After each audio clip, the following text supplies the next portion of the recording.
Thank you again, Ada, and we're excited about tonight. I'm sure that tonight's presentation might bring up some questions, and we want to be able to respond to some of your questions tonight. So if you would submit them, we will have some time, hopefully, at the end of the presentation. We're planning on having some time to be able to respond to some of your questions. So please feel free to do that. Make sure that you write it down and you submit your questions through the question and answers icon that you have there. And now, without further ado, we're so excited to present to you this Pasadena Community Budget Teach-In. I'm going to pass it over to Charlotte tonight to begin. Thank you again. Thank you so much, Pastor Kerwin. My name is Charla. I'm a Pasadena resident and parent. Growing up, my parents taught me that where you spend your money is what you value. They also taught me to stand up for those who can't stand up for themselves. The city of Pasadena is doing some amazing things when it comes to providing programs and services in our community, but there are some areas we believe could be improved. In this presentation, we will explore this and the impact of our city's budget on our community. Next slide, please.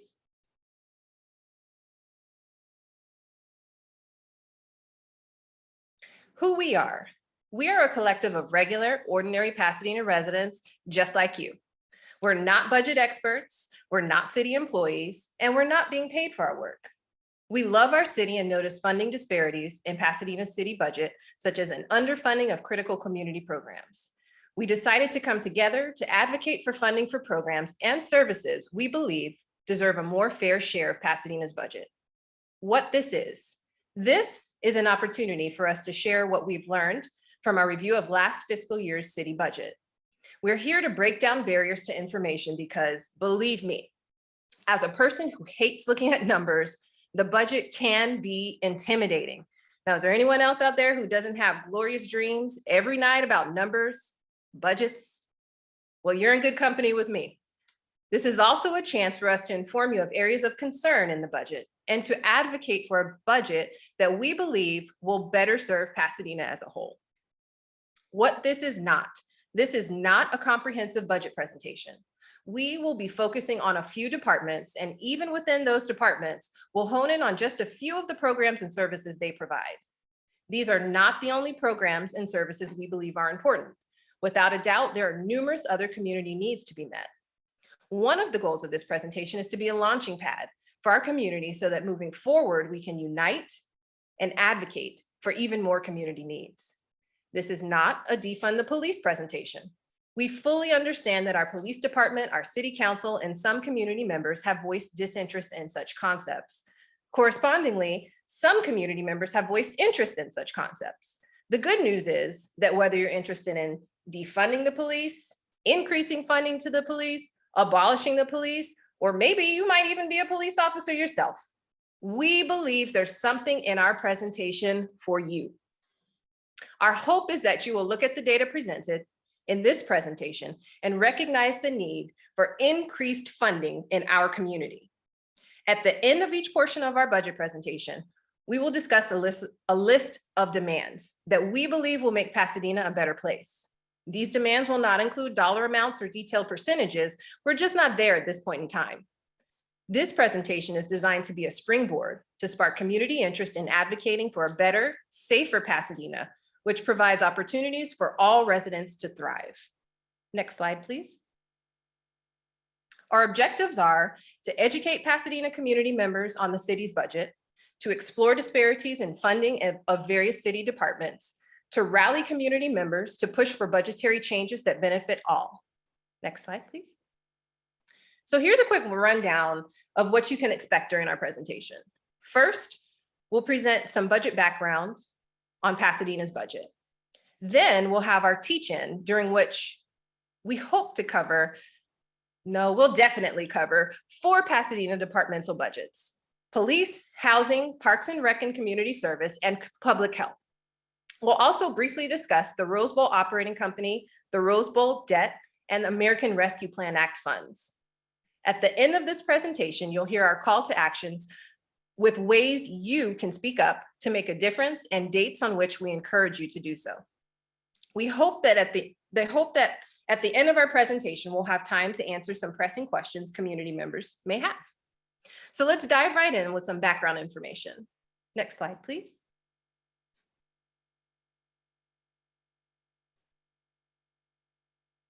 In order to understand the city budget, there are some key terms that are important to comprehend.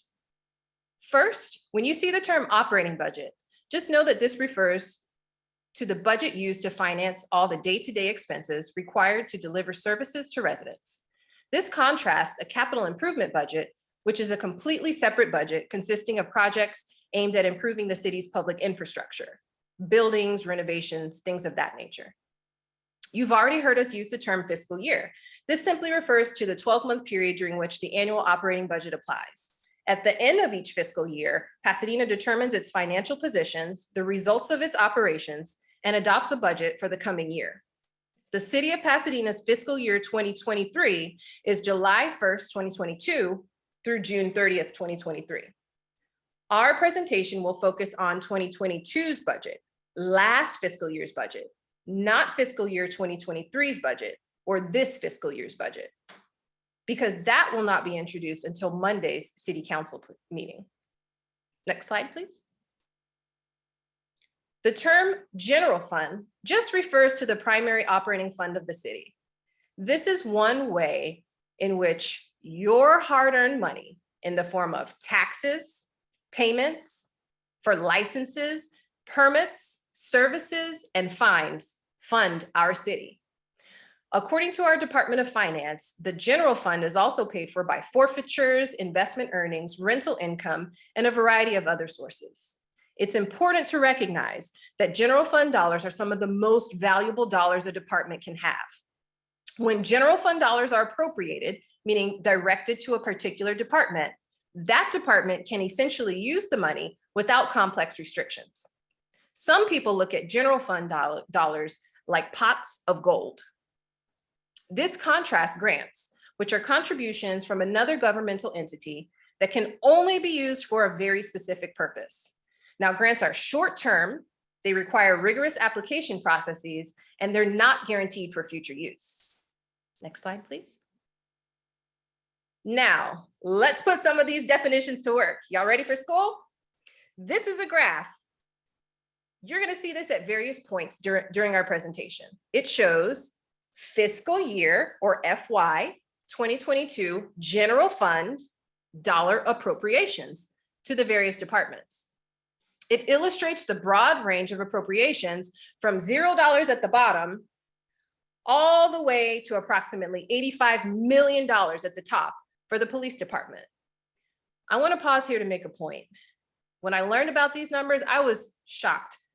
I couldn't believe the massive differences in funding, especially when you compare departments like public health and housing to our police department. Some city officials and departmental employees might say that the budget is their job, their responsibility, and they know what's best. Or maybe that unless you're an expert, you should just stay in your lane. We beg to differ. What's that line you see all around public transit? If you see something, say something. That's what we're doing here today. Pasadena's city budget is paid for by our money. The way the city uses our money impacts countless aspects of our lives. It's our right and arguably our responsibility to speak up about our city's budget. Next slide, please. The way the budget process typically works in Pasadena is as follows. The budget is prepared by city staff and then presented to the city council as the city manager's recommended budget. This fiscal year, 2023's recommended operating budget is set to be introduced at the May 2nd council meeting. This is right around the corner on Monday, you guys. Then departmental budgets will be presented in council committees throughout the month. The public hearing will conclude at the June 20th, 2022 city council meeting, and the fiscal year 2023 operating budget is then expected to be adopted. Now, once it's adopted, it's pretty much finalized.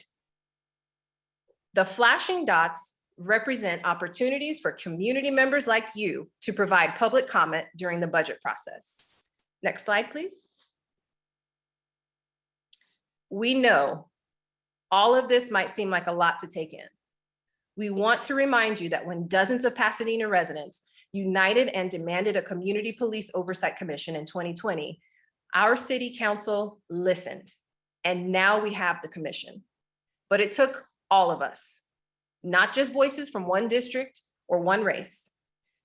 If all of us combine our voices to champion financial investment in our communities, we can bring positive change to Pasadena. Now I'll pass it over to Leah, who will discuss the Pasadena Police Department.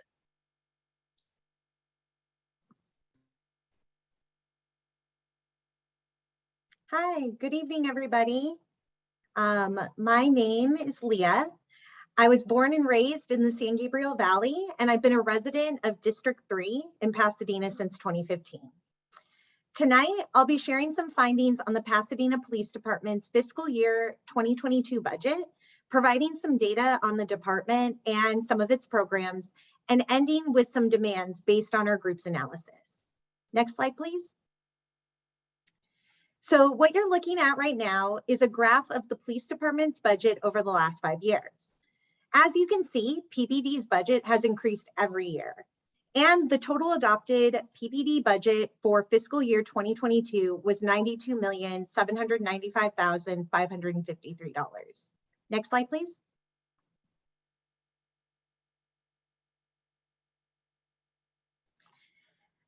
So now you're looking at the same chart that Charlotte talked about in the beginning of the presentation, but here we're highlighting the amount of general fund monies that PPD received in the past fiscal year. PPD received the most general fund money than any other department in the city, and that is over $84 million. Next slide.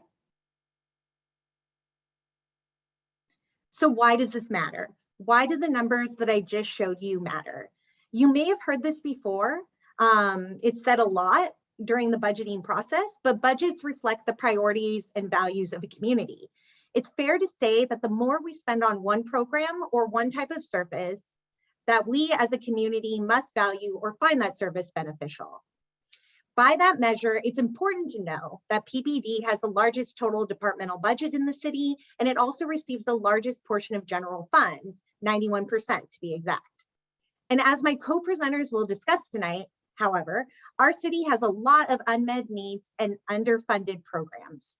If we are over-resourcing a department, it will result in an underinvestment in critical community services like housing, healthcare, childcare, and green space. So the budget can also show us problems with the allocation of resources and help us consider how we can move our resources around to meet the community's needs. Next slide, please. So this slide is a snapshot of arrests in Pasadena from 2019. The information from this slide comes from a Public Records Act request made by UCLA School of Law in 2020. Because one of the functions of police is conducting arrests, arrest statistics tell us how police are using budgetary funds to carry out their duties in the city. As you can see, in 2019, 6,584 people were arrested in our city. And on the left side of the screen, you'll see a chart. This chart compares the race of people who were arrested in Pasadena in 2019, that's the white bars, to the race of Pasadena residents in 2019, which are represented by the pink bars. If you look at the bars representing the numbers of Black and Hispanic people, you'll see that the number of arrests are higher than the number of Black and Hispanic residents in Pasadena. Thus, we know that Black and brown people are overrepresented in this arrest data. In fact, for all 4 racial demographic categories in the chart, we can either see overrepresentation or underrepresentation of the populations in the arrest data. I want to make this point clear. These statistics do not show that Black or brown people are committing more crimes, as some may say. The issue is that police have a lot of discretion when it comes to determining who to stop, who to arrest, who to cite, or who to charge. In our city, PPD decides where to send patrols and where to police. Now, if you look at the right side of the screen, you'll see that over 1/3 of people arrested in Pasadena in 2019 were unhoused. The asterisk by that number means that an additional 195 arrest records listed the address of the person arrested as a Pasadena-based shelter or the Department of Public Social Services. So the total number of unhoused people arrested in 2019 may be higher than what's shown in the numbers that I'm presenting to you.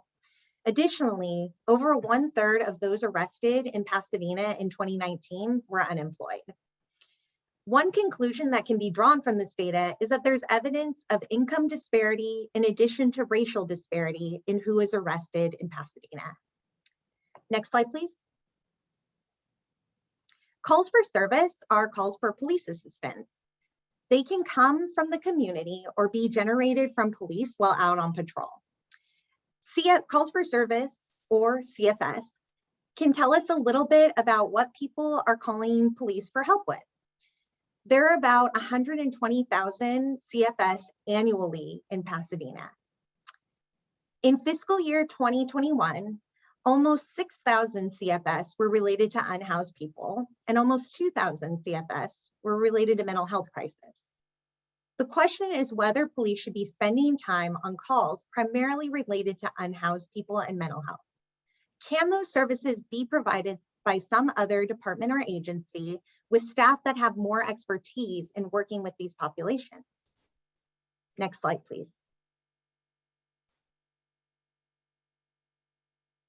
So now that we've looked at some statistics on policing in Pasadena, let's look to PPD's departmental structure and uplift some structural and budgetary concerns. One of PPD's divisions is the Criminal Investigations Division, or CID, which is circled in red here.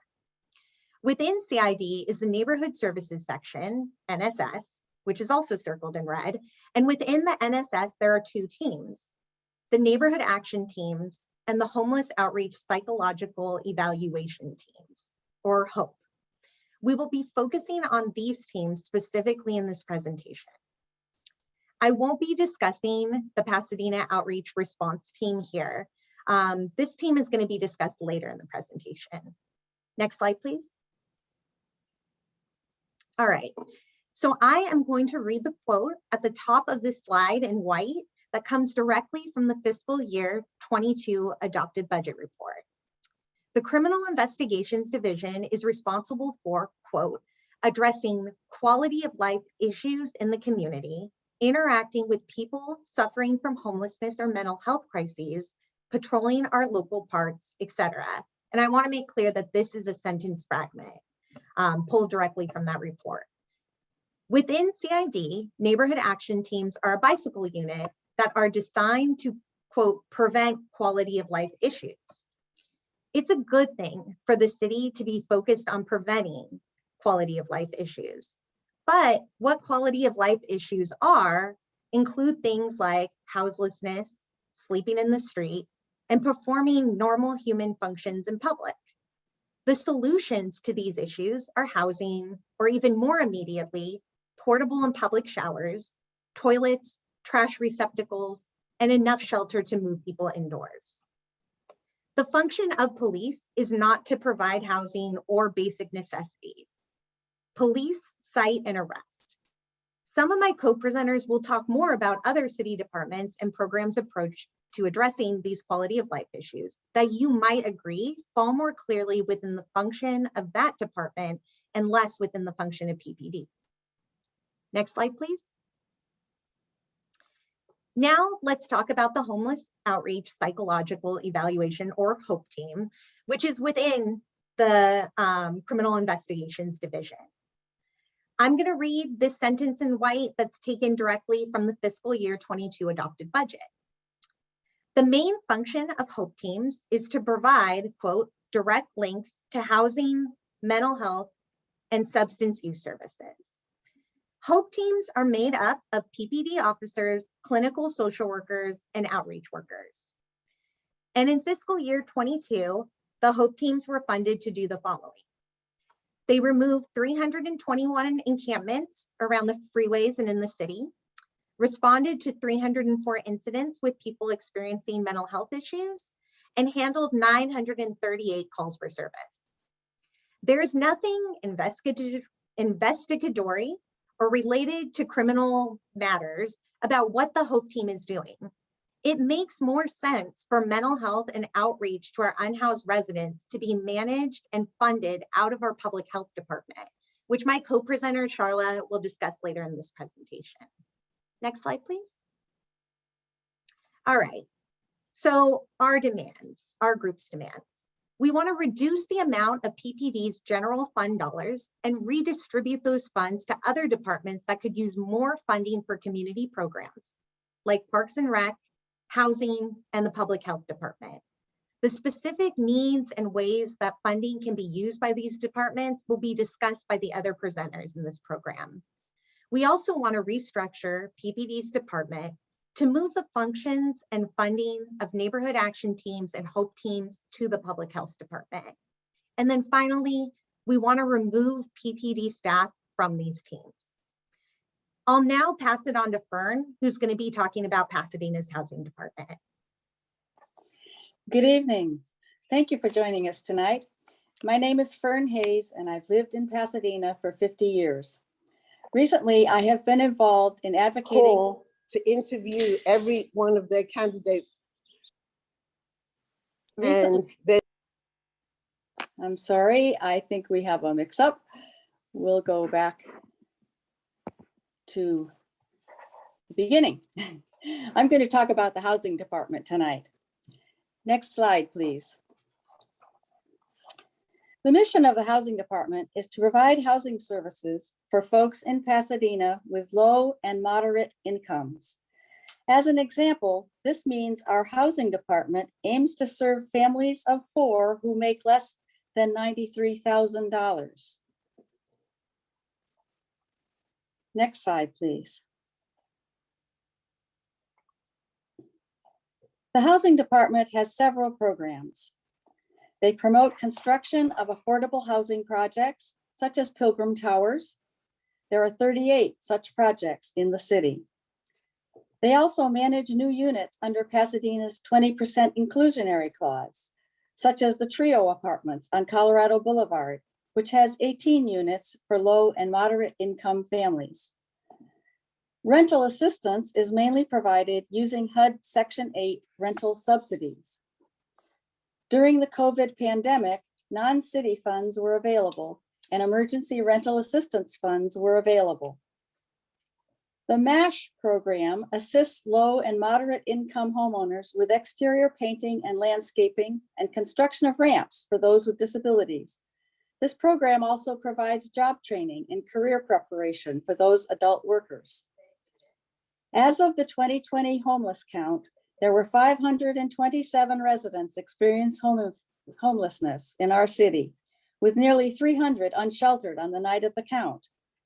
The housing department attempts to address homelessness with a housing first approach with street outreach and placement into housing as quickly as possible. Next slide, please. This slide shows the full-time equivalents or number of staff in the housing department. It is notable that there are only 31.7 full-time staff hours to manage all the aspects of the many housing programs. Next slide, please. Now, more about homeless services. Permanent supportive housing is the model for ending homelessness. Providing a safe apartment and supportive services for physical and mental health, job training and employment services, childcare, and substance abuse programs as needed. This program shows a high success rate.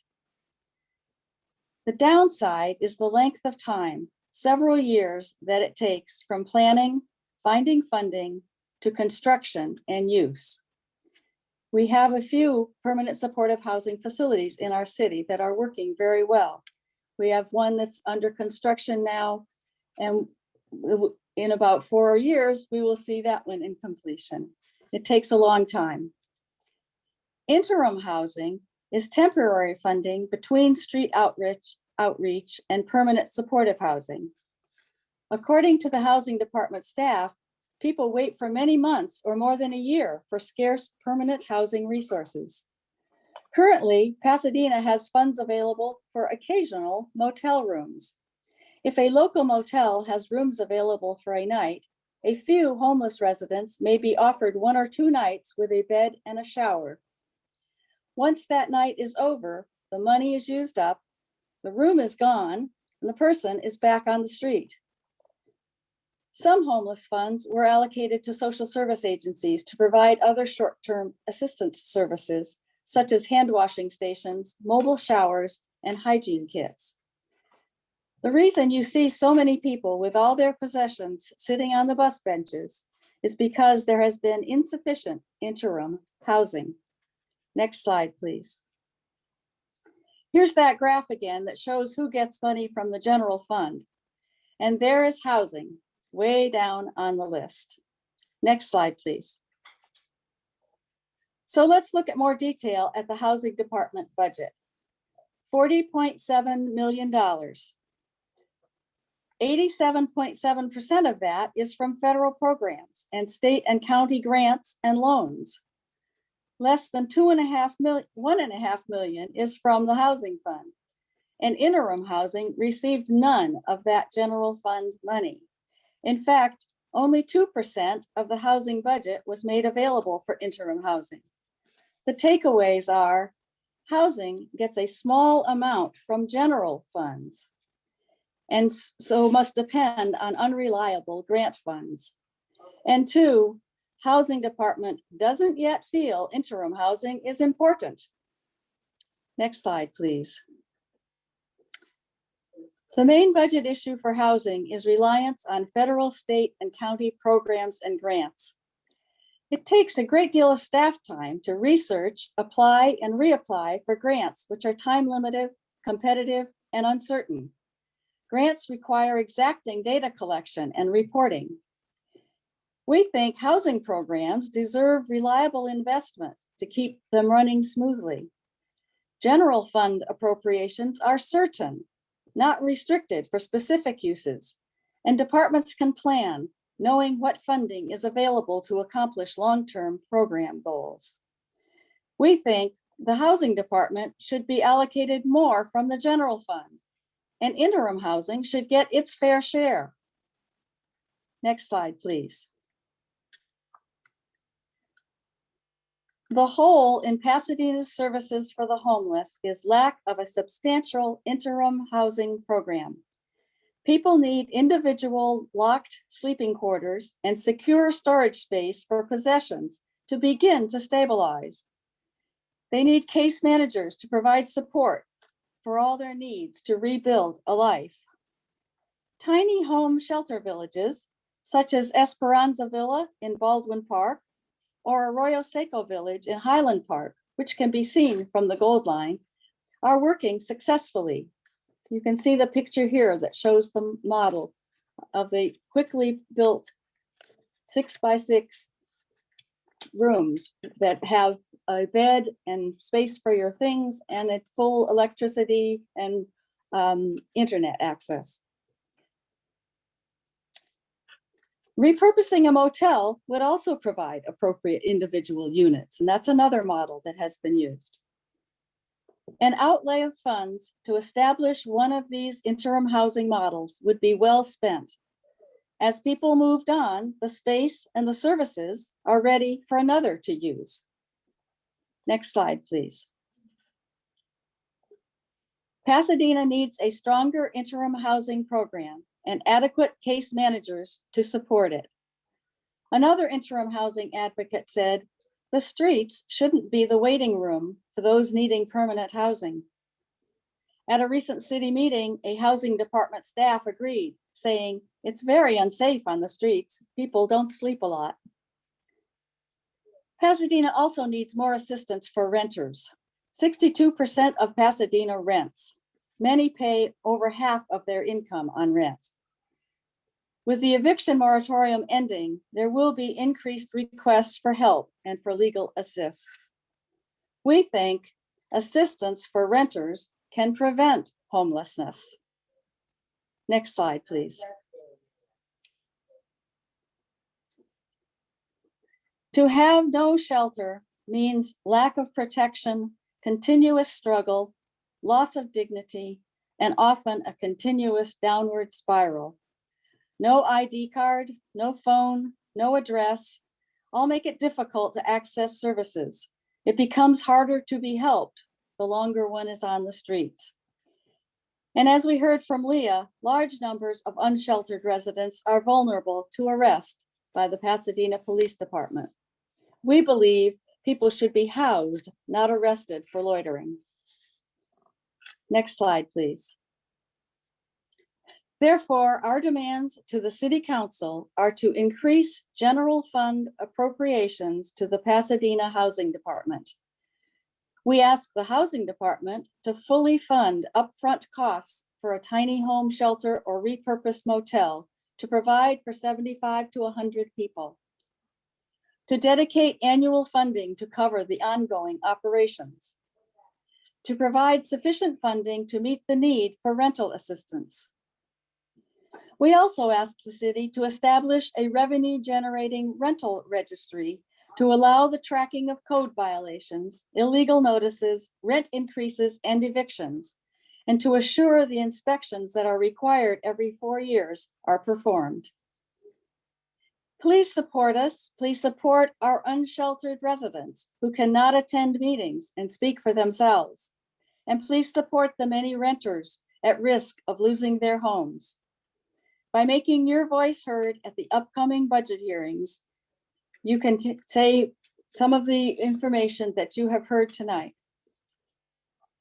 Thank you, and you will now hear from Allison and Florence about Pasadena Parks, Recreation, and Community Services. Thank you, Fern. My name is Allison. I'm a Pasadena resident and a tenant housing organizer. I'll be talking about Pasadena Parks, Recreation, and Community Services budget department, and I'll be joined for a portion of this presentation by Flo.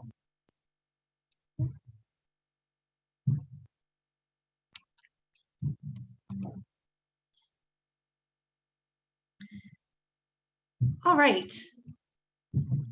Doing double duty here. This is what grassroots looks like. Okay, so starting off with the mission statement of the Parks, Recreation, and Community Services department. It's a place to make Pasadena live, strive, and thrive. I like to think of this as a department that takes care of its roots, all sorts of roots. Oh, next slide, please. Someone's doing the other slides. I don't think so. I think it's me. Next slide. All right, my apologies. All right, so when many of us hear about parks, recreation, and community services, most folks actually think of the first two, right? Parks and rec. So what does this look like in terms of community members? So first off, the parks, right? The maintenance, the facility reservations. We've got a lot of parks in Pasadena. We're known for that. In fact, there's a lovely picture on the slide here. Recreational programs and community events. The Black History Month Parade, Latino Heritage Parade, summer programs. This comes out of Parks, Recreation, and Community Services.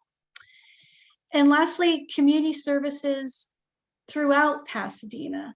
Right, so when we think of the community centers, Villa Park or Jackie Robinson Center, there are services coming out of those buildings and helping community folks. This is how Parks, Recreation, and Community Services compares to the other budgets in the city, the general fund money. And we're coming at just over $22 million. So $22,896,000 and some change dollars for the fiscal year of 2022 from the general fund. Just a note, this is 12% less than the previous year of 2021, and that reflects the end of COVID relief funding around food programs. It's a big department. I'll move my item here. Big department. We've got 153 plus folks, full-time staff. And when we look at Parks and Recreation, 81 people and community services 16.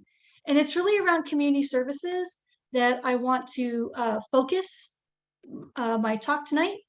So on the left, you'll see the full organizational chart for the Parks, Recreation, and Community Services Department. The bottom four are the divisions. And community services, you can see from the highlight here, with 12 people, they do a lot of work and a lot of important work that perhaps is reflected in other budgets as well.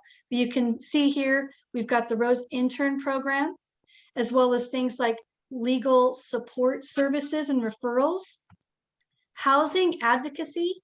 I want you to note that there's that kind of work coming out of community services that's in addition to work by the Housing Department and the Housing Rights Center. We also have immigration support, utility assistance. So in looking at the budget and looking at what was accomplished with that money, there were some pretty stark things that came out of that community services in particular budget.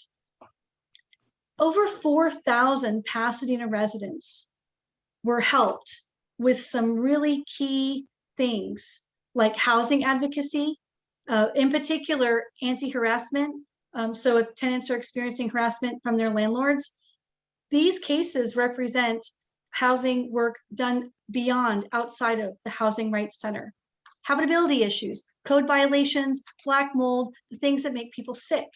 And you'll notice the last thing, eviction prevention, right? Letters to landlords, reminding them of perhaps Pasadena's eviction moratorium or the legal rent cap.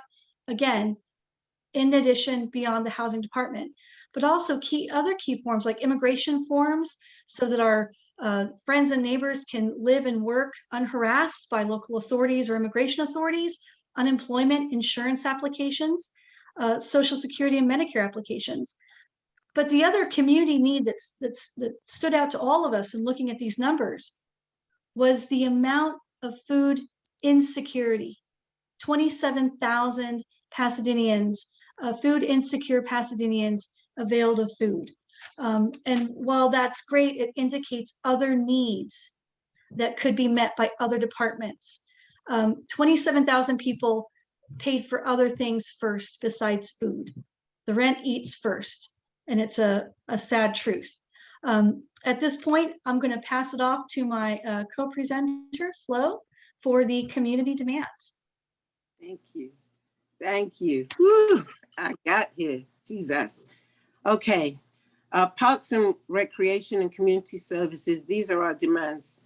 And thank you. Just to introduce myself, I'm Florence, co-chair of Pasadena's Organizing for Progress and executive member of NAACP.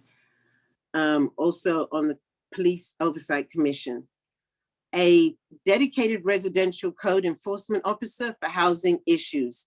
We have a code enforcement officer for workers' rights, which actually comes out of the city, that works to all the businesses to make sure that the minimum wage is taken care of. And what would it look like if there was a residential code enforcement just for housing? More rental assistance, as evidenced by the food need, as Allison just said, that if that amount of people were needing food, it hasn't changed even though the moratorium is over. Expanding community services outreach and staff, including a liaison between housing and community service. Why does this not make sense? It absolutely makes sense. And more employment and summer camps for our youth, because now after COVID this will be our first summer that they will truly be really, hopefully, getting out. And when there's money in the pockets for our youth, it changes the dynamics for them and really empowers them to think themselves as leaders rather than nobody sees me. A park enforcement officer instead of Pasadena police in every park. What is a park enforcement officer? That's not just somebody that works in the PD driving around. That's somebody who's walking around the park and engaging with the community, asking questions, getting to know the little leaguers, who's in town, what's going on, and the community would feel more at ease to walk up to them and to tell them about issues. And then lastly, a team of 12 fully trained and resourced community interventionists. Why does this make sense? This makes sense because there's a lot of young adults in our community, especially in our Black and Brown community, that if they were fully trained, going into the full training services of what is it like to de-escalate inside of our community, inside of the things that we're doing, keeping the temperature down and understanding the real street issues before they even have to be affected by the police. Because I do believe that the community has the solutions. Thank you for listening to our demands. Thank you, Flo, and we'll be passing it to Charla. Thank you so much, Allison and Flo. I'm back, and I'm here to present on the Public Health Department. Next slide, please. The department's mission statement is, the City of Pasadena Public Health Department is dedicated to the physical, social, and mental well-being of all who live, work, learn, and play in Pasadena. The vision is to be the model of health excellence and community wellness. The Public Health Department fulfills a wide variety of roles. Their programs and services span from immunizations to violence prevention, to assisting with unsheltered residents, to enforcing health and safety regulations, all the way to animal control. Our Public Health Department has played a critical role throughout the COVID-19 pandemic. During this presentation, though, we will be talking about a small subset of these roles. Next slide, please. Okay, here's that lovely graph again. As you can see, our Public Health Department received $0 from our general fund, according to the fiscal year 2022's operating budget.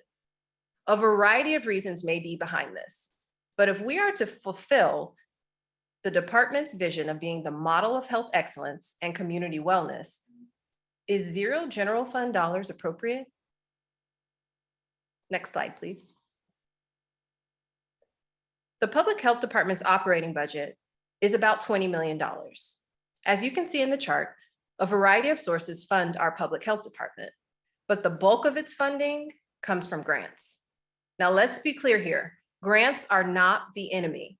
They don't have to be paid back to the government, and they've empowered some amazing innovative programs. But grant funding is short-term, not guaranteed, and can be halted, resulting in termination of vital programs and services.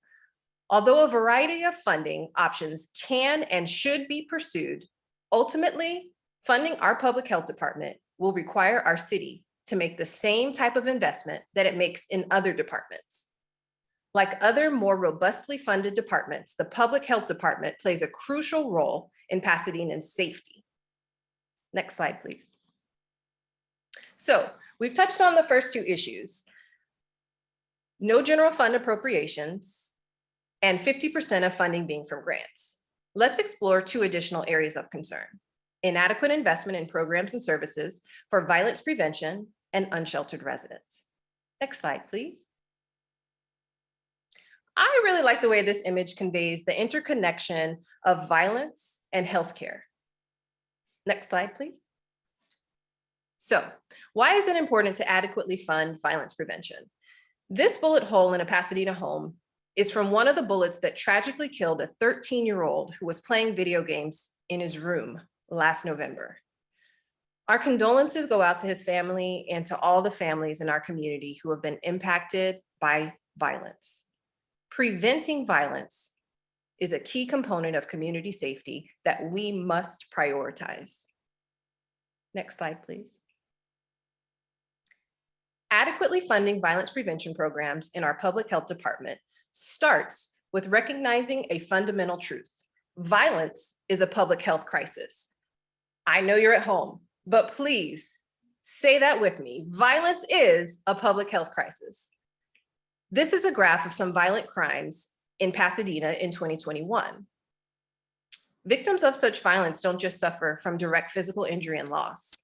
Studies show they have increased rates of psychiatric illness like PTSD and medical illness like cancer.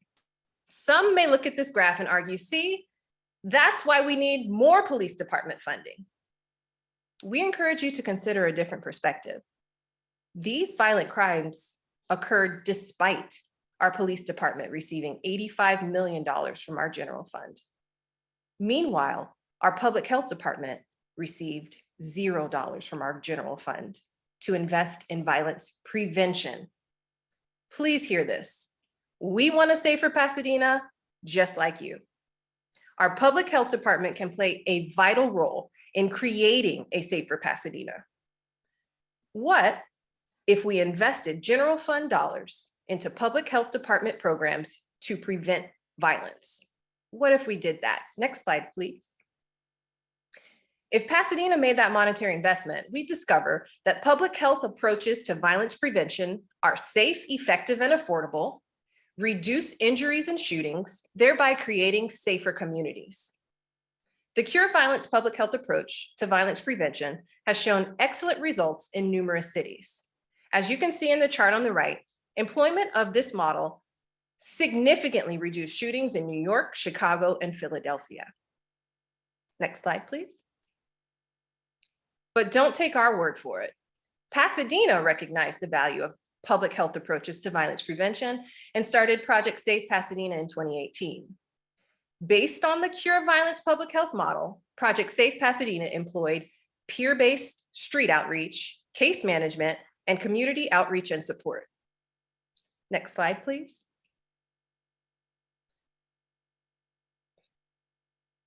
If you could go back, perfect. Project Safe Pasadena was funded exclusively by a grant. In 2018, the grant was approved and the program started. In 2021, the grant expired. This forced the public health department to end the program and cease all operations. We don't have a written outcomes report due to the pandemic's impact on the program. And the public health department has applied for a new grant for a similar program, but won't know if the application is approved for some time. In the interim, for the past year, Pasadena has been without an evidence-based public health model violence prevention program. Lost time equals lost lives, traumatized lives, and the psychological and medical illness we discussed earlier. We must adequately and reliably fund public health measures that create safer communities. Now we'll discuss the issue of inadequate investment in care for unsheltered residents. Next slide, please. Why does adequately funding programs for our unsheltered matter? Well, they're among our most vulnerable and marginalized residents. Programs for our unsheltered provide them with access to needed services and assist them with contributing positively to our community. Funding programs for our unsheltered is safer, more efficient, more humane, and get this, cheaper than taxpayer-funded emergency department visits, police calls for service, and managing homelessness through the criminal justice system. Next slide, please. This slide describes some of the programs our public health department currently has for our hundreds of unsheltered residents. Each of the programs provides community outreach, case management, and housing navigation. Those in the lower and upper age groups have the Transitional Age Youth, or TALINK, and Geriatric Empowerment Model, or GEMLINK programs. Unhoused residents aged 25 to 59 have Pasadena Outreach Response Team, or PORT. This is a bit different because it's a joint program with the fire department. Currently, there are 2 PORT teams. Each consists of a firefighter, social worker / case manager, and a peer outreach housing navigator. PORT's proactive outreach, long-term services, case management, and relationship building help to reduce interactions between unsheltered residents and police officers, which decreases anxiety and the potential for harm. Unfortunately, PORT is typically only available from 9 to 5 on weekdays. Thank you. And PORT does not have a mental health professional. This means that if they encounter someone experiencing a mental health crisis beyond their level of expertise, the police may ultimately be involved. Next slide, please.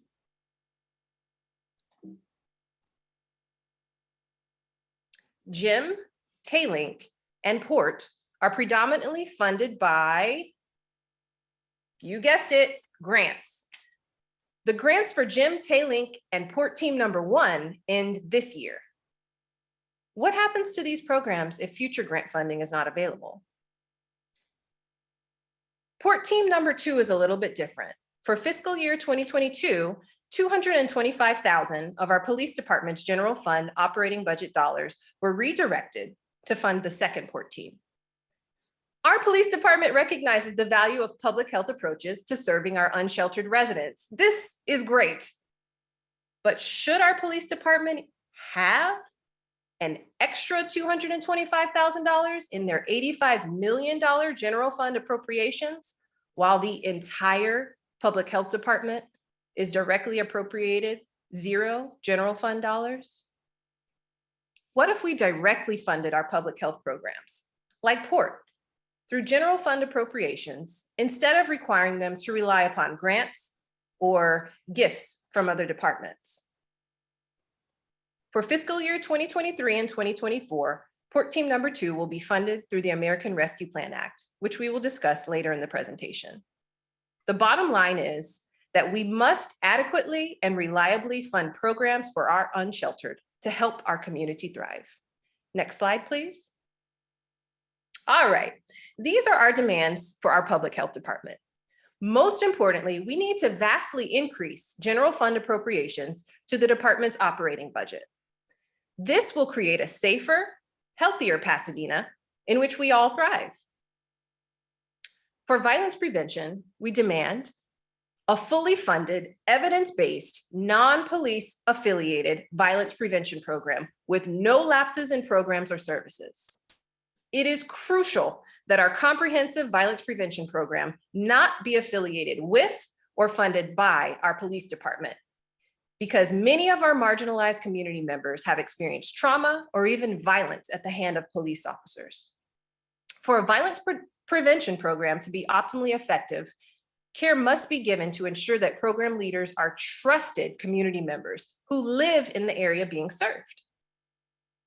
We also are calling for our public health department to improve outreach and facilitation of support services for victims of violence. Community members who have experienced and witnessed traumatic violent events like shootings are hurting. Some of these are just little kids. Facilitating support services could help them feel valued and prevent those negative health outcomes we discussed earlier down the road. In terms of homelessness, on the right-hand side of your slide here, we're calling for full funding of Gym, Taylink, and Port programs and increased staffing for these programs, including more case managers. This would enable these programs to provide effective services and follow-up for our unsheltered residents. Finally, we're calling for our city council to make plans to fund a non-police affiliated comprehensive crisis intervention program through our public health department that includes mental health professionals who are available 24/7 to all age groups. There's so much more we could say on this subject, but our time with you tonight is limited. So I'll leave it at that and turn it over to Sonia. Good evening. My name is Sonia Burnt. I'm a retired attorney and have lived in Pasadena for 19 years. I'm going to shift your attention away from a discussion of a specific departmental budget and talk about a subject some or many of you may not be aware of. I had heard comments at city council meetings about the dire situation involving debt related to the Rose Bowl, but didn't explore it further until fairly recently. But before I dive in, I will say that this is a complicated subject and there are very strong feelings on all sides of the issue. I can only briefly discuss this subject tonight, but if you're interested in finding out more about it, there's a wealth of reports, financial documents, and media reports on it. Next slide, please. You may have heard of the Rose Bowl Operating Company, or RBOC for short.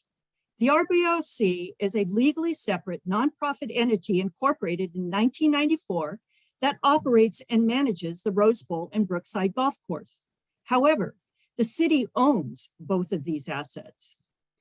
The RBOC has an independent board of directors and adopts its own budget.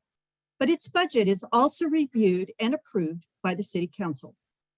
Historically, the RBOC has been able to rely on revenues generated through its operations to cover its operating expenses and make payments on the Rose Bowl debt. Next slide, please.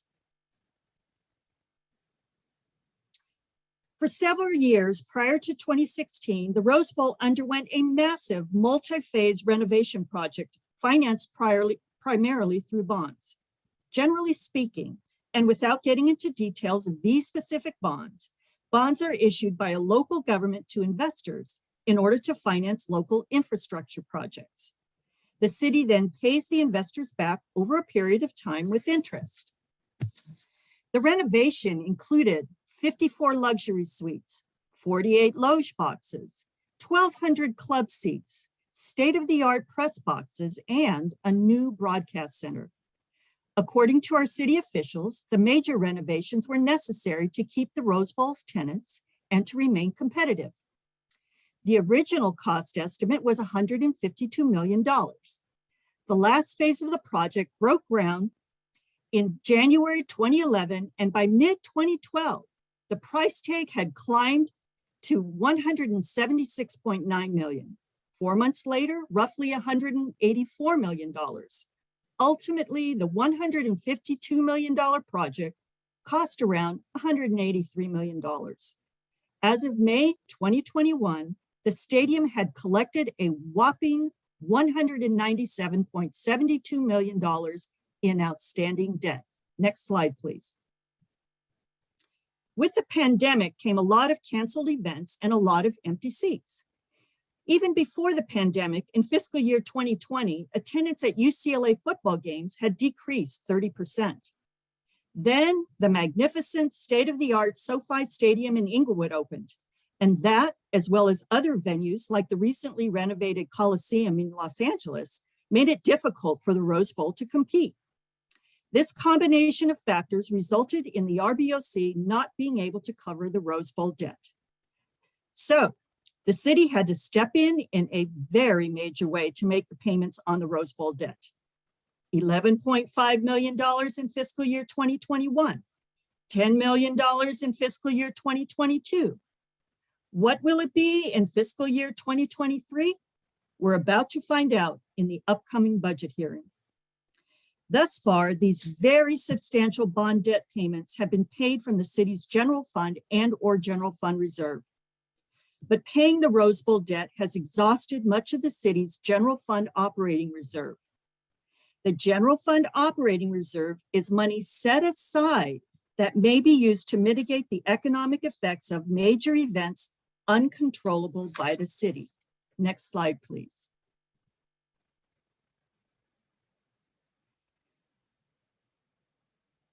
Our former city manager, Steve Mermel, told the city council at last year's budget hearings that continuing to draw down the city's reserves on an ongoing basis to support the Rose Bowl is not a viable long-term solution because there would be no funds available for emergencies.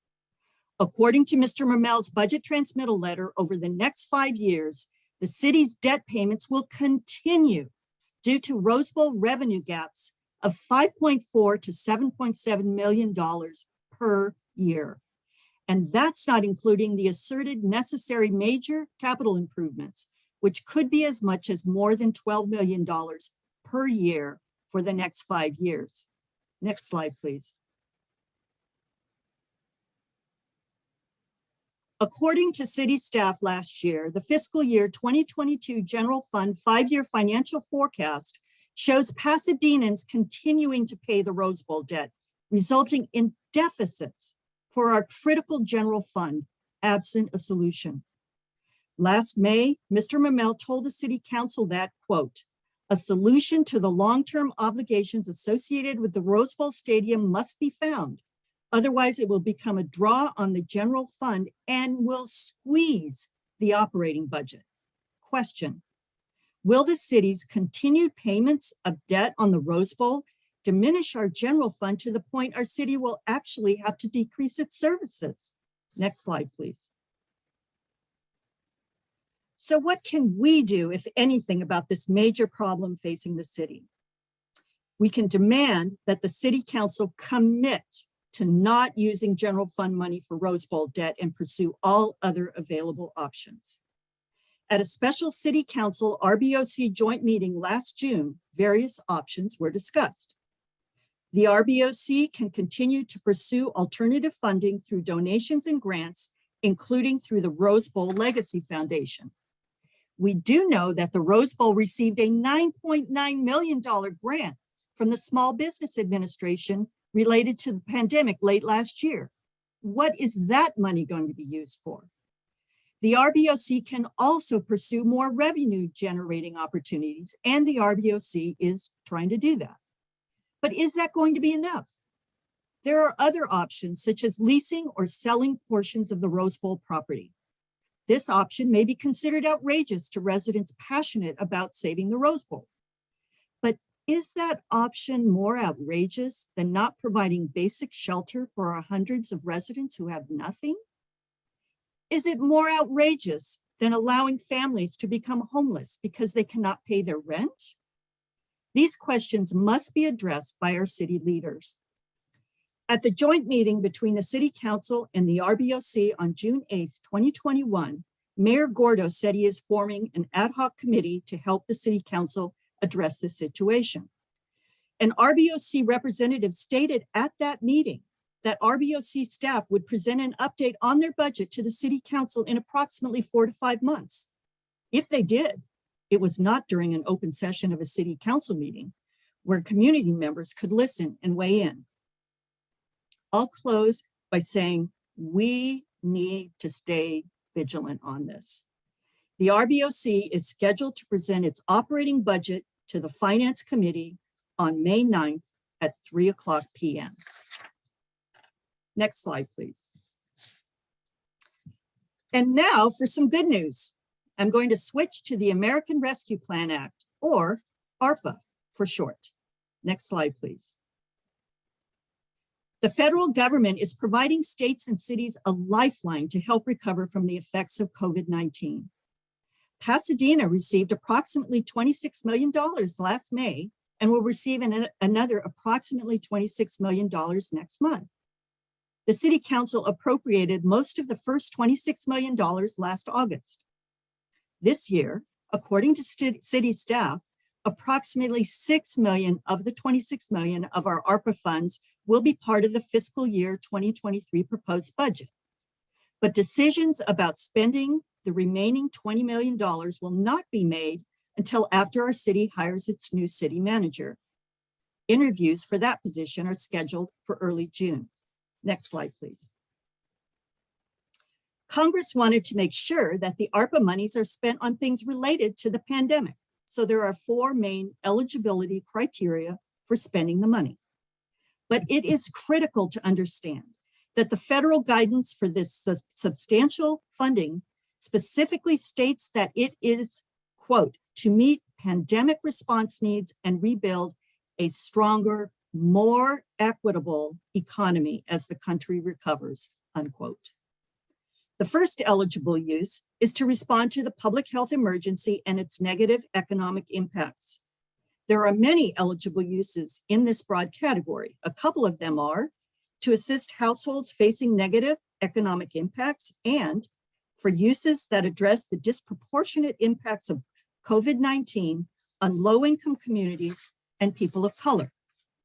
The other broad eligibility criteria are for premium pay for essential workers, to provide government services to the extent eligible revenue losses, and for certain infrastructure investments.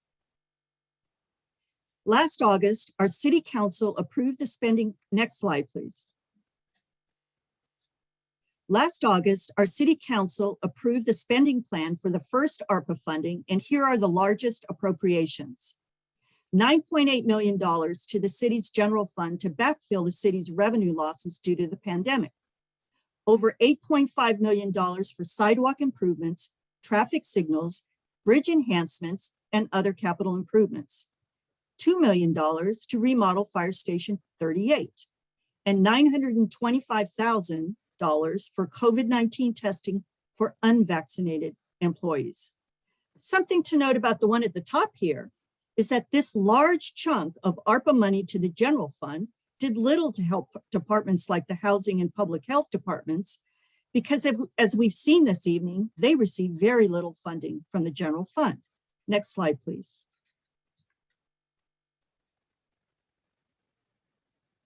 In contrast, our city council's ARPA appropriations for our poor, low-income and marginalized residents were minimal.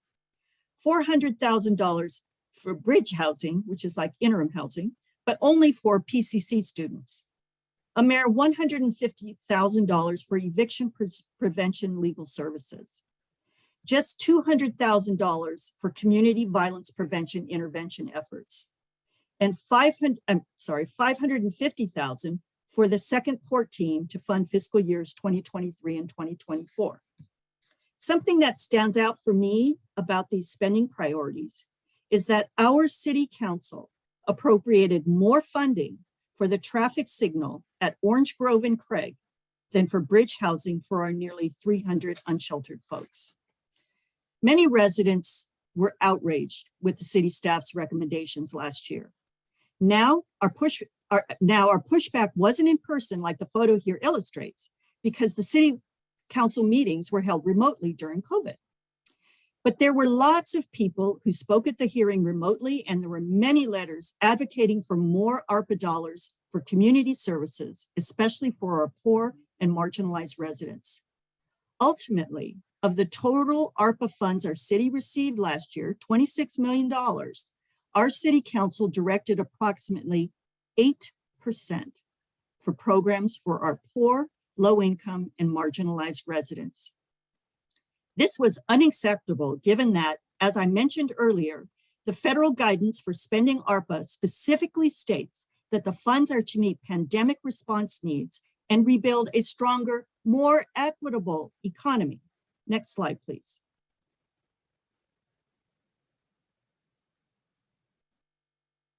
So what about this year? What will the community's demands be for spending this substantial amount of federal funding? We now know a bit about the staff recommendations for the $6 million to be included in this coming year's budget. In the fiscal year 2023-2027 capital improvements program budget introduced last Monday but not yet approved, staff is recommending that $2 million of ARPA funds coming this year be spent toward remodeling and improving fire stations. Also, that $200,000 of the ARPA funds be directed toward the remodel of the police department building. So more prioritizing of buildings over people. For the remaining $20 million to be approved, most likely after the new city manager is hired, we need to be ready to demand funding for our community needs. While ARPA funds are one-time funds, and we still need dedicated long-term funding for programs mentioned here tonight, ARPA funds can meet one-time needs and can jumpstart longer-term programs. You can send correspondence to city council members and the city manager now, requesting that ARPA funds be used to address an unmet community need that you are aware of. Our community can also start now to organize for a united community demand. We could survey the community for unmet needs and organize and present a list of demands to our city council for spending the ARPA funds. But we need to advocate early enough to make a difference. And we need to be vigilant to make sure this substantial amount of money is used to lift up all of our residents and provide an equitable pandemic recovery. Thank you. And now I'll turn it over to Pastor Kerwin Manning, who has important information on how we can make our voices heard during the upcoming budget hearing. Wow. I don't know about you guys, but I am blown away by this presentation. And I know you didn't think that these wonderful presenters would have gathered all of this information just for us to enjoy them going through it. No. You probably figured it out by now, right? It's our turn. It's our turn. And we want you to know tonight that you can make a difference. And that's why they've prepared all of this for us so that we might be able to get involved. Here, this is how you can get involved. First of all, you can speak live at our meetings, our city council meetings that are coming up between May 2nd and June 20th. There's some very important meetings that we need to be there. We need to be heard. City council meetings, if you go to the cityofpasadena.net website, and you can make public comments. You can speak in those meetings and let your concerns and let your voice be heard. Also, along with the council meetings, they're doing this a little differently this time.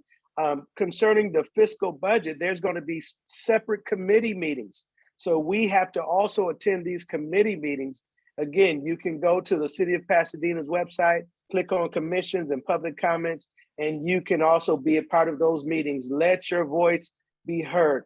You can also submit a correspondence letter by writing to public comments at cityofpasadena.net. As a matter of fact, it's not one or either or, it's all of the above. We need you to get involved. And finally, you can email or call your city council member directly and let them know these demands that we've heard. They're not the demands of our presenters, but they're demands of our entire community. And we need you to do that.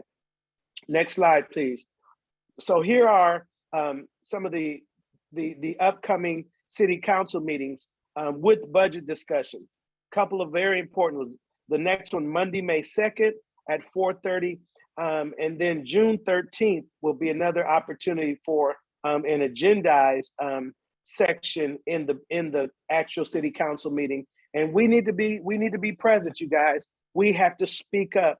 We've got to show up. We have to submit cards and utilize the time that we're given to let them know how important this is to us, to the people. And that final hearing is going to be on June the 20th. The last opportunity that we'll have, June the 20th at 4:30. We need the entire city to be at all of these. Every one of you, you can make a difference. Also, submit your written comments again before the meeting so that they'll go on public record and you'll have an opportunity to share. If you want to, if you're comfortable with speaking out, which I believe is one of the best ways, submit a speaker's card to speak live during the meetings at the City of Pasadena as well. Next slide, please. Not only upcoming council meetings, but remember, we have to be present at the upcoming committee budget meetings for these departments that have been covered, especially the ones that have been covered in this presentation. May 9th, the Finance Committee with the Roseville Operating Company being a part of that committee and the conversation there. May 11th, the Public Safety. We've got the Police Department, Parks and Rec, Community Services be covered there. We need you there at that committee meeting and speaking there. May the 17th, Economic Development and Technology, where the housing issues will be dealt with there. We need you there. Then May 18th, again, another Public Safety Committee meeting, and the Public Health Department concerns and budgets will be addressed there. We need you at all of these. We need all of us together. So thank you for that. And now we're doing so well. Next slide, please. We're doing so well. I believe that we're able to take a few questions. So a few questions. If you have submitted your questions, we are ready to have some of our panel members to respond to them. So I'm going to just ask a question that's been submitted, and then we'll have one of our panel members respond. I hope that's okay with the panel as well. So panel members, once I ask the question, if you would just raise your hand, if you'd like to respond to that specific question, we'll go from there.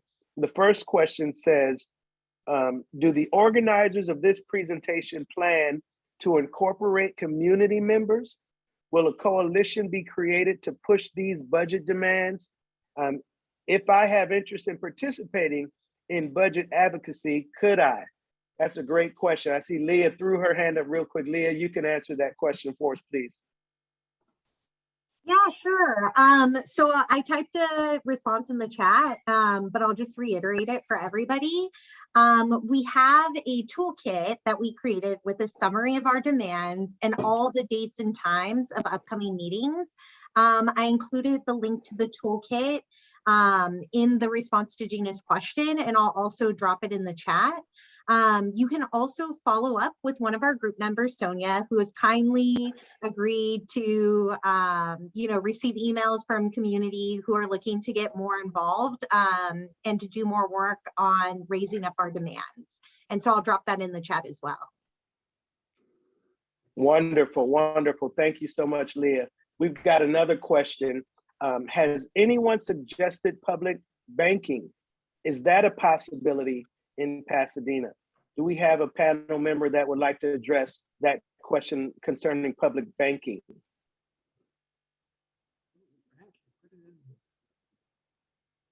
Leah, I have your hand up still if you'd like to, or we have someone else. Yeah, pass it to someone else. Sorry, I just didn't lower my hand. No, this is Allison. I'm driving the slide bus, so I'm a little limited in my hand raising. The public banking question is a good one because there are some things that still haven't been established. I would encourage the person who asked the question to follow up using our toolkit and contacting Sonia, because that's still a very early part of funding for all sorts of things, but definitely a place where we can get traction. So please follow up. Thank you. All right, thank you so much, Allison. We've got another one. This is going so well. I'm excited, you guys. I'm up in the Bay Area. I'm not even in Pasadena tonight, but I still wanted to be on this. This is so important. Here's another one. Does PAS, does Pasadena Police and Fire, respond often to calls in other communities? And is Pasadena compensated for this as well? Is there anyone who would know the answer to that? Do they respond to other calls in other communities, and are they compensated for that? If you know the answer, just raise your hand or wave at me so that I can call on you.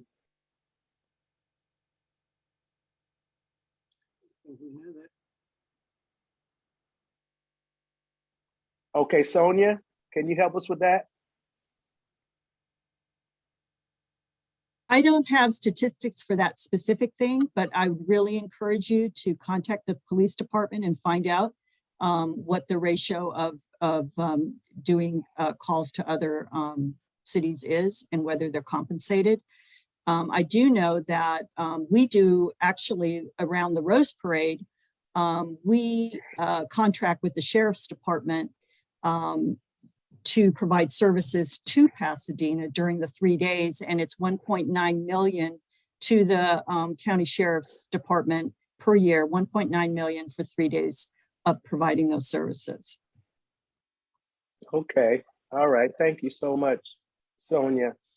Here's another one. You guys, we're doing good on time. We're almost at our time, but we've got a little more time to make sure that we cover. There's some great questions coming in. Here's another good one. Has the organizers of this presentation considered looking at the, I believe it's the GRID program, GRYD, in LA? It has seen significant reduction of violence. It focuses on the role of CBO, the role that CBOs play. Has anyone, okay, Florence, I see you waving your hand.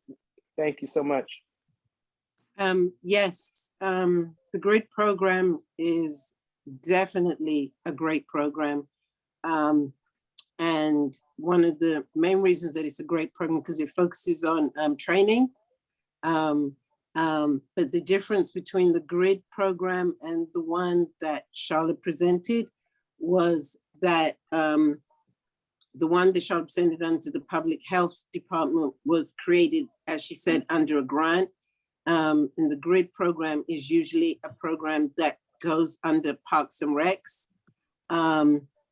and is very influential in raising young adults from the community who have either been involved in violence or have even suffered violence, and raising them to be decelerators of that violence in the community. But the GRID program, nevertheless, is a great program with the emphasis on training, de-escalation, and social and cultural trends. Thank you. That's wonderful. Thank you, Flo. Someone is asking, has the city ever entertained selling the Rose Bowl? Is anyone aware of anything like that in the past where the city has entertained or thought about selling the Rose Bowl, or any conversations about that? Can anyone respond to that? Yes, Sonia. Yeah, I've done a fair amount of research on this. There's never been a suggestion of selling the Rose Bowl. There are very, very passionate people. In fact, the Legacy Foundation has provided donations and is trying to raise funding for it. And but there are options such as, you know, renting, leasing, or selling a portion of it. There are these events that the Rose Bowl operating company, they're called displacement events, which is they have to go to the city council if there's more than 15 in a year. And so they're trying to get more displacement events. But as I mentioned, there are very strong passions on all sides. The neighbors of the Rose Bowl don't appreciate that. So what we really need is to demand transparency on this. What is going on with the ad hoc committee? Was that ever formed? Who's on it? What is the plan? What are the what's the strategy here? And also there is going to be the RBOC budget, operating budget is going to be, as mentioned, on May the 9th in the Finance Committee. And we need to demand a lot more transparency on this and a plan, because we don't want it to become a real drain, and certainly not a drain on our general fund. Wow, thank you so much. I've got another hand raised. I want to make sure, okay, we're good on that.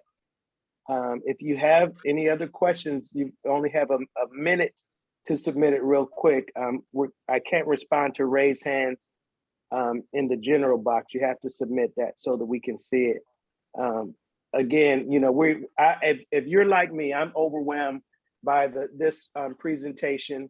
Could only imagine what it has taken to not only collect, but to share all of this information with us. But I also know, and I feel responsible for doing something. So we need you all to do something. We're getting ready to close. So before we do, I just again want to say thank you to all of our panelists. Again, as you heard, they are not on the payroll to put this information together, but they've done it because they care. They're concerned about this city. They're concerned about making a difference, as we all are. And we know that together we can do it. We want you to be aware, if you look on your screen, there's a little link to the toolkit. We should have called it a cool kit. But the toolkit allows you to have all of this information at your fingertips, and to be able to go back over the demands and be prepared for all of the opportunities that are coming up. We believe that we can do this together. So again, thank you to everyone who's participated, to those of you who have been with us this evening. And we encourage you to stand up, to show up, and to speak up, believing that together